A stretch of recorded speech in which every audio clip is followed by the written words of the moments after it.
High school परीक्षा में प्रियांशी सोनी सीता बाल विद्या मंदिर इंटर कॉलेज सीतापुर की बच्ची ने टॉप किया है। माननीय मुख्यमंत्री श्रीमान योगी आदित्यनाथ जी से कृपया मेधावी छात्रों को अपने कर कमलों द्वारा सम्मानित करने की कृपा करेंगे। सबसे पहले इस क्रम में मंच पर आमंत्रित करना चाहूंगी हाई स्कूल यूपी बोर्ड के लखनऊ की छात्रा प्रियांशी सोनी को। करतल ध्वनि से आपका मंच पर स्वागत करें। सीता बाल विद्या मंदिर इंटर कॉलेज महमूदाबाद सीतापुर की छात्रा प्रियांशी सोनी, आपने हासिल किए 98.33%। यूपी बोर्ड हाई स्कूल में बहुत सारी शुभकामनाएं, बधाई प्रियांशी सोनी को।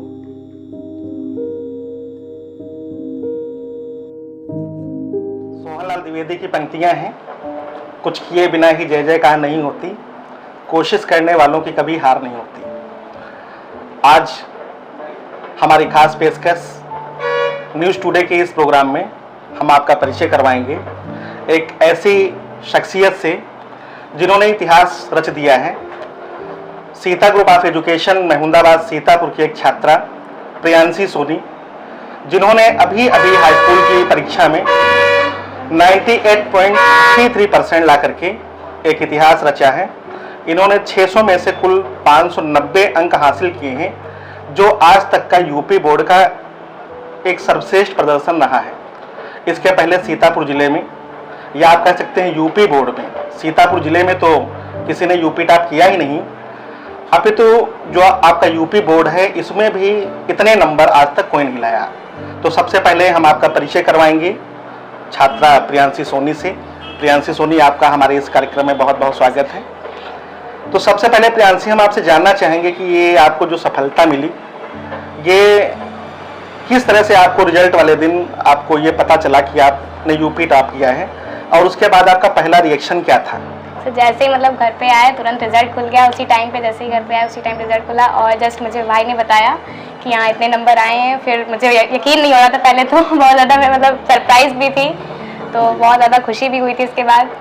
तो मतलब सबसे पहले आपके रिजल्ट के बारे में आपके भैया ने आपको बताया कि आपने यूपी टॉप किया है, तो मतलब जाहिर सी बात है आपको सुनकर के बहुत अच्छा लगा हुआ होगा।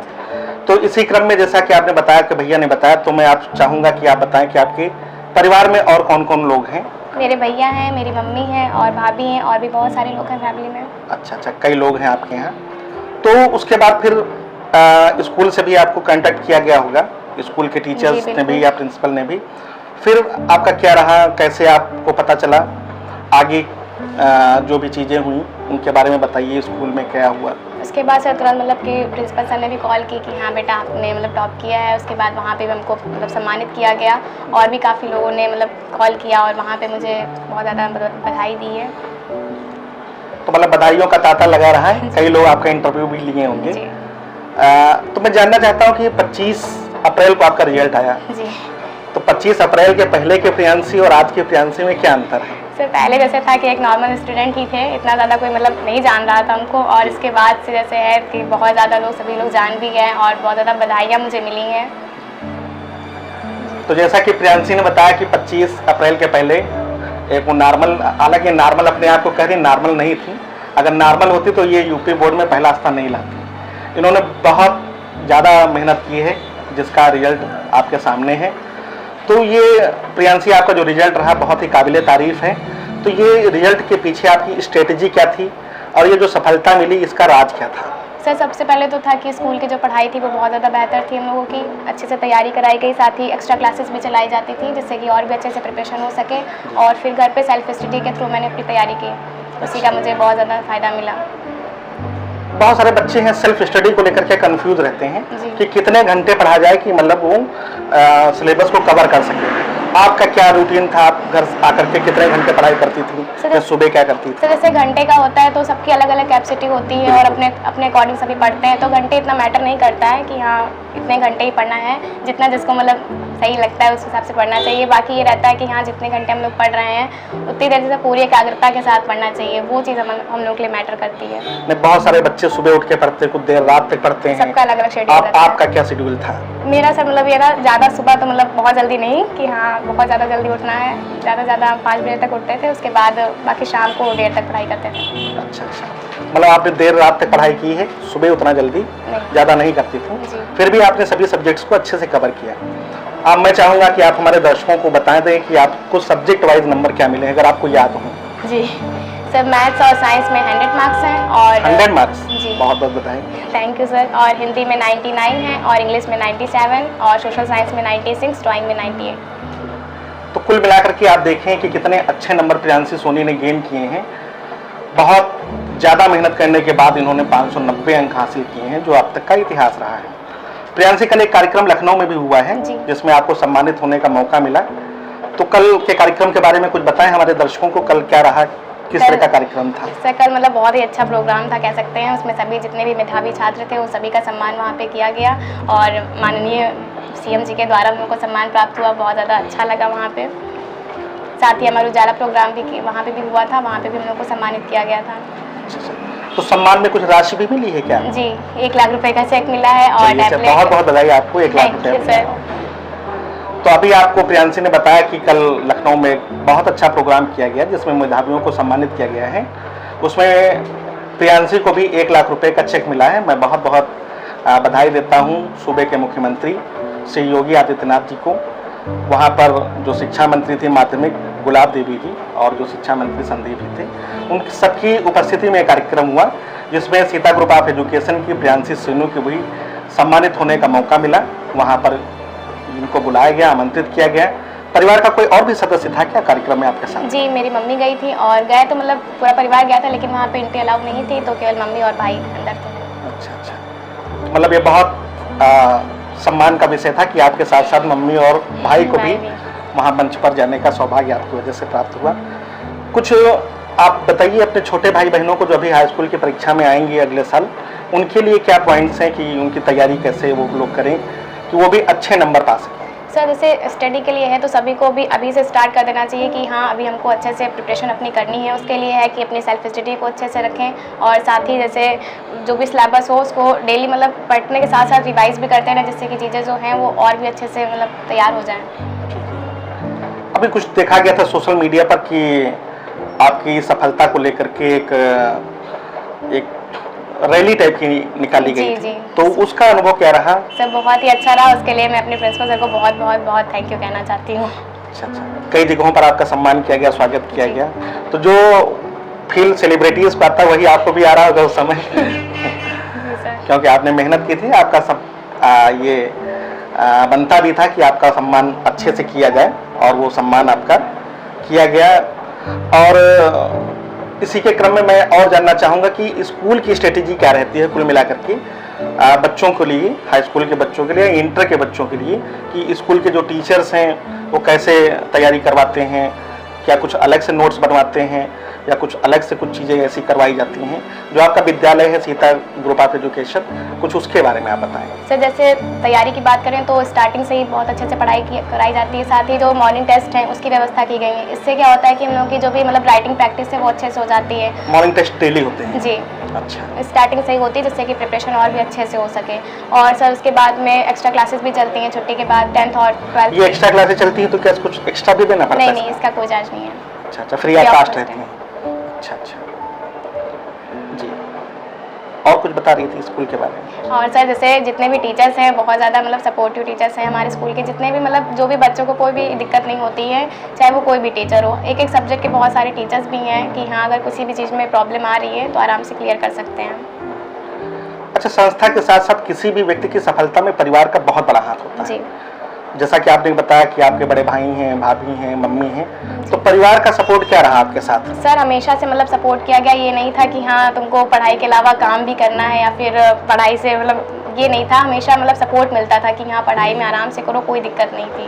अच्छा अच्छा। अच्छा, देखा गया कि जो हाई स्कूल के जो बच्चे होते हैं वो अक्सर लास्ट के कुछ महीनों में आना जाना छोड़ देते हैं, कहीं कोई प्रोग्राम हुआ वहाँ नहीं गए, उनका शेड्यूल बिल्कुल बदल जाता है, अपने आप को घर में बंद कर लेते हैं।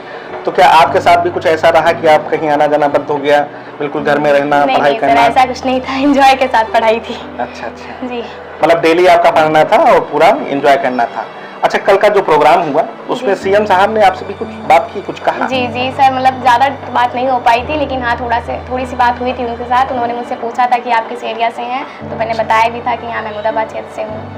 अच्छा। जैसा कि प्रियांशी से सीएम साहब ने पूछा कि आप किस एरिया से हैं, और प्रियांशी ने बताया कि वो पैतेपुर महमूदाबाद से हैं, तो जाहिर सी बात है जब कोई व्यक्ति सफल होता है तो उस सफलता के साथ साथ उसका जो क्षेत्र होता है वो भी, उसका भी नाम होता है। आज पैतेपुर का नाम, जहाँ की ये निवासी हैं, कस्बा है, इसके अलावा जो तहसील है आपकी महमूदाबाद, इन दोनों का नाम रोशन हुआ है, और सीतापुर का भी।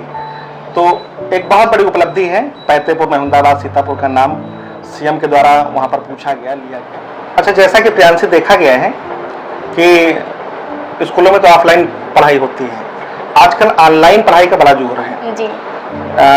बहुत सारे बच्चे हैं वो घर में बैठ करके बड़े बड़े कोचिंग संस्थान से, स्कूलों से जुड़ करके अपनी पढ़ाई करते हैं। आपका इस विषय पर क्या कहना है? क्या आपके स्कूल में भी कुछ ऐसी व्यवस्था रही है? सर बिल्कुल रही है सर। जैसे जब कोविड पीरियड आया था तो उस टाइम हम लोगों की जो ऑफलाइन स्टडी थी वो पूरी बंद हो रखी थी, और फिर घर में ही रहना था। तो जो बच्चों की सुविधा के लिए हमारे सीता ग्रुप ऑफ एजुकेशन ने ऑनलाइन क्लासेस की भी व्यवस्था की थी, जिससे कि हम लोग की जो पढ़ाई थी वो निरंतर चल रही थी। मतलब आपका विद्यालय कुल मिलाकर के टेक्नोलॉजी से, लय से जुड़ा हुआ है। तो जैसा कि प्रियांशी बता रही थी कि कोविड काल के दौरान विद्यालय में ऑनलाइन क्लासेस की व्यवस्था की गई थी, और ये ऑनलाइन क्लासेस निःशुल्क सभी बच्चों को उपलब्ध करवाई गई थी, जिससे विद्यार्थियों को उनका सिलेबस तैयार करने में किसी प्रकार की कोई परेशानी न हो सके। सभी बच्चों को इसका फ़ायदा मिला, और प्रियांशी सोनी को भी इसका फ़ायदा मिला, और उन्होंने अपना जो सिलेबस था, उस समय तो आप 9th में रही होंगी उस समय, जी सर, कोविड पीरियड के दौरान 8th 9th में, तो इनको भी एक मौका मिला। प्रियांशी, मैं जानना चाहता हूँ, जब कोई व्यक्ति सफल हो जाता है, जब अभी आप हाई स्कूल में हैं जी, आप सफल हुई हैं, तो निसंदेह आपके जो अभी प्रेजेंट के टीचर हैं उनका तो एक योगदान रहता ही है। इसके अलावा योगदान उन टीचर्स का भी रहता है जिन्होंने आपको प्राइमरी में पढ़ाया या जूनियर में पढ़ाया, या किसी भी तरह से आपको आगे बढ़ने में मदद की। तो ऐसे हमारे उन टीचर्स के बारे में आप क्या कहना चाहेंगे कि आपकी प्राइमरी की एजुकेशन कहाँ पर हुई, फिर जूनियर की कहाँ हुई, और फिर हाई स्कूल की कहाँ पर हुई? सर स्टार्टिंग में तो यहीं पैतेपुर में पढ़ते थे, यहाँ पे सुभाष में, और उसके बाद 5th क्लास से मैंने आपकी प्रारंभिक पढ़ाई यहीं पैतेपुर कस्बे में हुई? जी, उसके बाद 5th क्लास से मैंने एडमिशन लिया है सीता इंटर कॉलेज में। उसके बाद अभी वहीं पढ़ रही हूँ, और बहुत अच्छे से पढ़ाई होती है वहाँ पे। अच्छा। तो जैसा कि प्रियांशी ने बताया कि इनकी जो प्रारंभिक पढ़ाई है वो यही सीता इंटर कॉलेज में 5th से इन्होंने एडमिशन लिया। उसके पहले की जो पढ़ाई है ये यहीं पर इनकी पैतेपुर में हुई है। प्रियांशी, हम जानना चाहेंगे कि आपके एम्स क्या हैं आगे चल करके, और अभी आपने फर्स्ट ईयर में कौन से सब्जेक्ट्स ले रखे हैं? सर इसमें मैंने PCM ले रखा है, और साथ ही अभी 11th और 12th अच्छे से क्लियर करना है, और उसके बाद UPSC की तैयारी करनी है। उसके बाद UPSC की तैयारी। UPSC की तैयारी।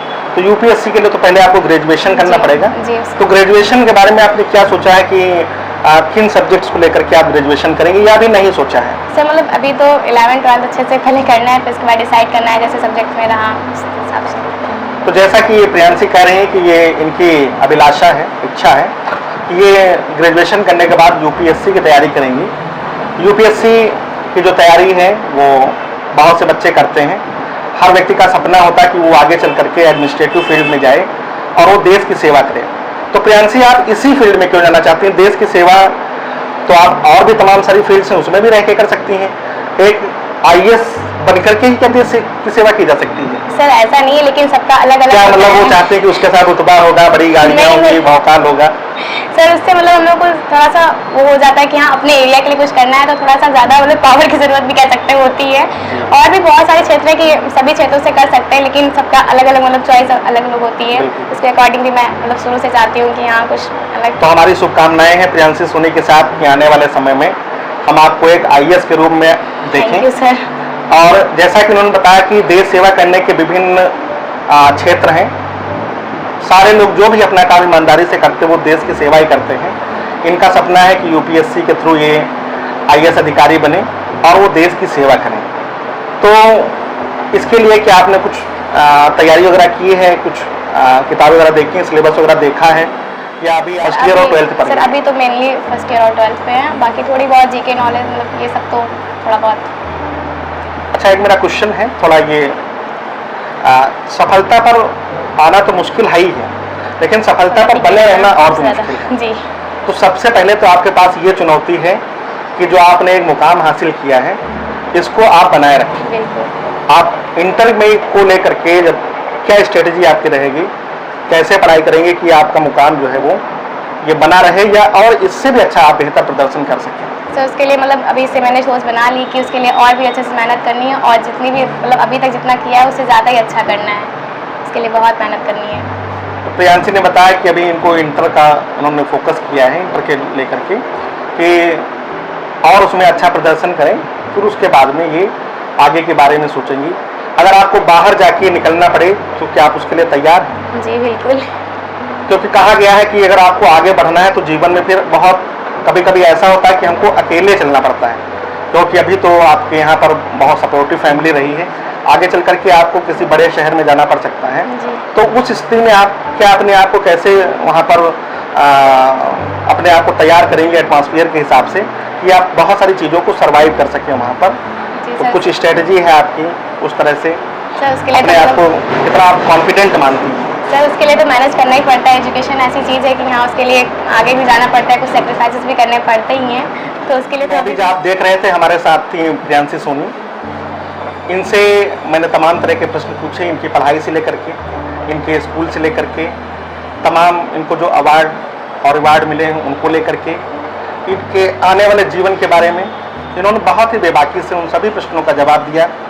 मेरी आशा है, मेरी इच्छा है कि आने वाले समय में प्रियांशी को और सफलता मिले। आपका बहुत बहुत इस कार्यक्रम में स्वागत है।